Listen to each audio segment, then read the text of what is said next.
Isa ka rin bang affiliates o seller ng mga product? Tara, edit natin yan. To another level.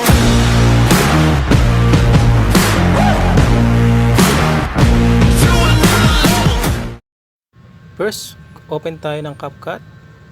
New project. Then, pick lang tayo ng ating materials. Add. Okay. Tap natin yung clip. Then, hanapin natin yung mask.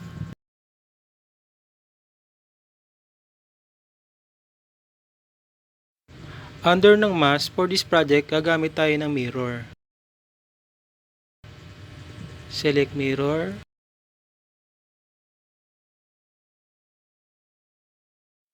I-angle lang natin yung mask or i-rotate natin based dun sa preference nyo. Then, adjust natin yung feather. Drag lang natin yung mask to the starting point. Alright. Maghanap na tayo ng keyframe. And punta tayo lang sa ending ng clip.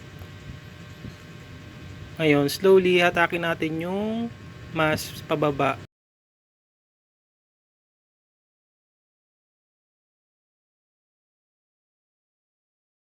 Alright. Delete lang natin yung sobra sa clip. Tap. And delete. That's it. Ready to export. This tutorial video is the best, especially sa mga affiliate o seller, to give some spice sa mga binibenta nating product.